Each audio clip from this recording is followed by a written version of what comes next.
Today's Toy Spot, we're having a look at the Neca Predators line of figures. We're looking today at the classic Predator battle damaged version.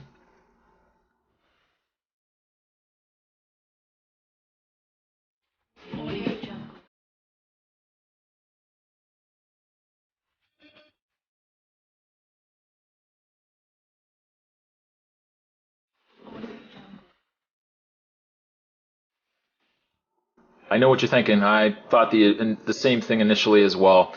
Definitely seems like just an excuse to release yet another classic Predator, but just with a slight tweak. That may or may not change depending on how we get the package opened up and what we think of the figure itself. Package-wise, though, is the same as all the other Predators figures. Down below there is a picture featured of the damaged Predator.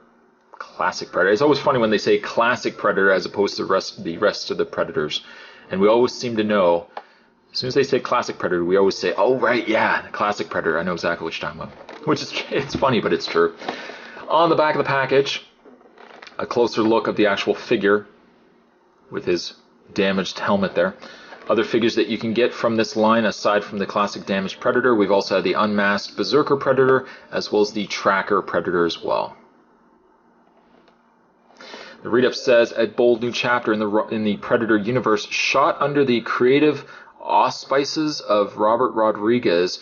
In this story, we follow Royce, a cold-blooded mercenary whose only allegiance is to those who pay him. He reluctantly leads a group of elite warriors who come to realize they've been brought together on an alien planet as prey. With the notable exception of disgraced physician Edwin, they are all cold-blooded killers, mercenaries. Yakuza convicts, death squad members, human predators that are now being systematically hunted and eliminated by a new breed of alien predators. Which is somewhat interesting of a write-up, because the read-ups, I should say, on both the Tracker and the Unmasked reference more so for the actual characters of these predators, whereas this read-up is basically a generic read-up of the movie that the toys are based on, not so much of the classic Predator itself. So, kind of interesting. That is kind of a bit of an interesting aspect to it. But what I am going to do, though, is take a bit of a break. I'm going to get this opened up, and when we come back, we're going to get a better look at the battle-damaged version of Classic Predator. Stay tuned, there is more on the way. The one real accessory that comes with the battle-damaged Classic Predator is his shoulder-mounted cannon. All you have to do, I don't even remember if I actually did this in the first review of Classic Predator, but you basically just want to turn the head. There is a little notch. Can you see it right there? Notch. There's a little groove. And basically what you're going to do, there's a little groove there, there's a little notch. You're basically going to tuck that underneath, and if all things go well, it always takes a little bit to get it finessed, get it snugly in there. Snugly? It's not a very masculine word, Spot, I know. Just a little finessing, and you can get the cannon on there, the actual shoulder-mounted gun. Now really, if you wanted to, this is where you can be a little different. You can mix and match, you can change things up a slight bit. The fact that he is battle damaged and all, you could actually just leave this off. You know, depending on how you want to depict your display of him.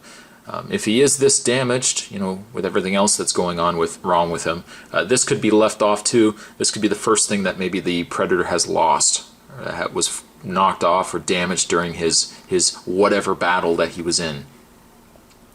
Speaking of damage, let's first have a look at probably the most obvious difference between the figures. Is his helmet itself. You can see the helmet is all scratched up. The one side looks like your regular Predator variety of helmet. However, you can see there's a little bit of a chip on the actual helmet. There's a piece missing. And then when we turn it to the side, you can see an exposed Predator face underneath. So exposed, in fact, that you can actually even see the Predator's face and eye underneath as well.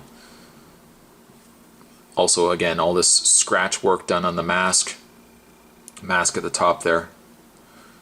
I mean, the fact that his helmet is as cracked and scarred as it is, you can definitely see that he's been in a substantial battle. Now, obviously for a scale comparison, I was going to say scale comparison, but it's not really a scale comparison. For a comparison between this figure and the regular, I'm just going to reach off camera here and bring in the regular Predator. It's slightly different. It's obviously a slight bit different. Most notably as well, the coloring is a little different on the actual chest. The chest is a little... It's not as distinctive a detail. It's got a little more of a gloss to the actual body versus the damaged version Predator. You can see is a lot paler in the chest. The helmets as well. This helmet on the original Predator is a little more of a tan color. Kind of got more of a, I don't know if I want to say a bronze, but you know what I mean, like a little bit of an extra wash to it. Whereas the damaged Predator is basically just like a silver mask. Almost along more the idea of the Predator masks from AVP, where they had more of a silver coloring going on there. But aside from that, though, it's the exact same body, same hand, same... well, I really shouldn't say that, though. Let's correct ourselves, Spot. The one hand is the same.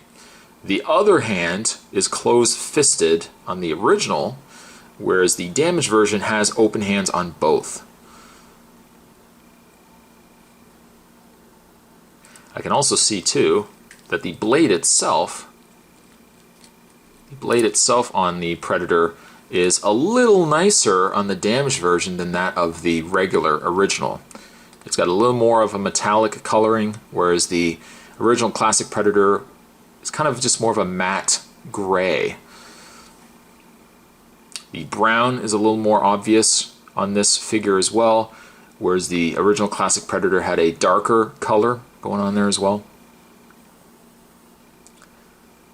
Oh, and also, I guess one other note to make too is that the necklace of bones and the bones that he carries along with him obviously are omitted. I don't think during his battle, his big epic battle, I don't think the damaged Predator here is all that worried with the fact that he might have lost his bones. Oh my God, my bones! Sorry, where's my bones? Where's my bones? No, definitely that's not the case. But we'll move the classic Predator off. I've already done the review of him. In the way of his articulation, the battle-damaged Predator has a very satisfying ball-jointed head, so you can get lots of different poses. His cannon, the cannon itself can raise and lower, rotate as well. As for the arms, they're on a pin and socket, so the shoulders go out, rotate. The forearms rotate, bend at the elbow, which I'm always really iffy on. They rotate at the hand. Rotation in the waist. The legs are on a V hinge, so you can rotate them back, rotate them forward, a swivel in the thigh, a bend at the knee. Oh, it's giving me give. Whenever a figure gives you give, a resistance, that's always a concern. But the leg bends at the knee, rotates at the leg, bends at the foot, rotates, being due to a ball joint in the foot as well. Now, really, the question is, at least the question that I would ask myself, is this a figure that's worth it? Is this really worth buying this figure, excuse me, if you already have this guy right here? I might be inclined to say if you already have the classic Predator, this is really all you need in the way of a Predator figure. I would say probably this guy would then be a pass. If maybe you didn't get a chance to get this original Predator and you want something on par with it, something very similar, not quite but close enough kind of thing, I would say maybe this is a good figure to get. It definitely feels to me like, hey, we've got this body. We can either A, make up a new Predator and just give him a new head sculpt, or let's just tweak an existing head and then let's just call it a battle-damaged Predator. Sure, as I didn't note it at all in this review, he does have aspects of blood and rips and stuff like that in his body. But at the end of the day, he's just really the same Predator. And I, for that reason, don't know if I can really recommend it unless you don't have, other guy over there. The battle damage Predator, I think I'm going to give him, I think, a 7.5. No, I'm going to give him an 8. The sculpt is good. But really, for me, I'm more than content just having this guy right here, calling it a day. Today's Toy Spot, we're having a look at the NECA Predators line of figures. We're looking today at the damaged classic Predator. Thanks for watching, guys. See you guys next time.